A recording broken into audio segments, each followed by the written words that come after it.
যদি তৃতীয় বিশ্বযুদ্ধ শুরু হয় আপনার কোথায় যাওয়া উচিত? বাল্টিক সাগর, পূর্ব ইউরোপ, দক্ষিণ কোরিয়া, জাপান, তাইওয়ান, ফিলিপাইন এবং অস্ট্রেলিয়ার কাছাকাছি স্থানগুলি এড়িয়ে চলুন, কারণ তারা আক্রমণের সম্মুখীন হতে পারে বা যুদ্ধে জড়িত হতে পারে।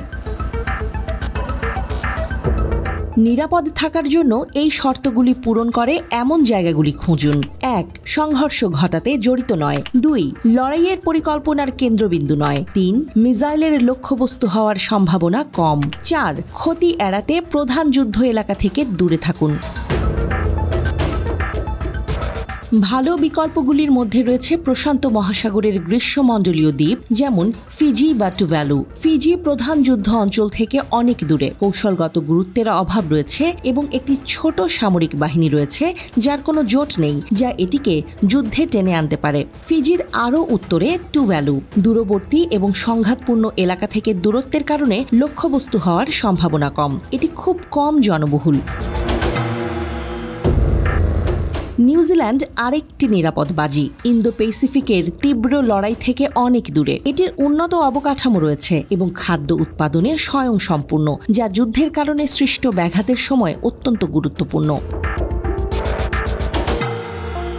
আইসল্যান্ড যদিও নেটোর অংশ, তবে দেশটি এক প্রকার বিচ্ছিন্ন এবং সরাসরি আক্রমণের সম্ভাবনা কম। এর কোনো সামরিক বাহিনী নেই এবং প্রতিরক্ষার জন্য মিত্রদের ওপর নির্ভর করে। দেশটির মাছ ধরার শিল্প আয়ের একটি মাধ্যম হতে পারে। গ্রিনল্যান্ডও নেটোর অংশ, বিশাল এবং দূরবর্তী, কৌশলগত অবস্থান সত্ত্বেও যুদ্ধের জন্য কম আকর্ষণীয়। বেঁচে থাকার জন্য প্রচুর প্রাকৃতিক সম্পদ সরবরাহ করবে গ্রিনল্যান্ড। পর্তুগালের একটি স্বায়ত্তশাসিত অঞ্চল অ্যাজোরস নেটোর ঘাঁটিগুলোর আয়োজক, কিন্তু প্রধান সংঘাতপূর্ণ অঞ্চল থেকে দূরে। সম্ভাব্য যুদ্ধক্ষেত্র থেকে দূরত্বের কারণে দক্ষিণ আমেরিকা, বিশেষ করে চিলি এবং দক্ষিণ আফ্রিকাও তুলনামূলকভাবে নিরাপদ।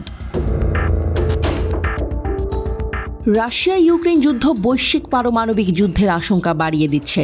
আবার মধ্যপ্রাচ্যের সংঘাতে ইরান ইসরায়েলের সরাসরি যুদ্ধে জড়ানোর মতো পরিস্থিতি তৈরি হচ্ছে। বলা হচ্ছে এরকম কিছু ঘটলে পৃথিবীর বেশিরভাগ মানুষকেই মৃত্যুর কোলে ঢলে পড়তে হবে। পারমাণবিক যুদ্ধের ক্ষেত্রে বৈশ্বিক পরিবেশগত প্রভাবের কারণে কোনো স্থান সম্পূর্ণ নিরাপদ নয়। যদি ভেবে থাকেন সুদূর আমেরিকা বা ইউরোপে পারমাণবিক যুদ্ধ হলে তার আঁচ কি আর আমাদের এখানে এত দূরে পৌঁছাবে, তাহলে আপনি একটু ভুল করছেন।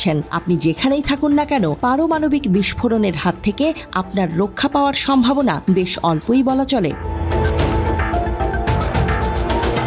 বর্তমানে বিশ্বের 9টি দেশের কাছে মোট 10,300 পারমাণবিক বোমা আছে বলে বিভিন্ন অফিসিয়াল সূত্রে জানা যায়, কিন্তু এর প্রকৃত সংখ্যা আরও অনেক বেশি। এছাড়াও গোপনে বিভিন্ন দেশে তৈরি হচ্ছে রাসায়নিক বোমা, যা দিয়ে মুহূর্তের মধ্যেই লাখ লাখ মানুষের প্রাণ কেড়ে নেওয়া সম্ভব।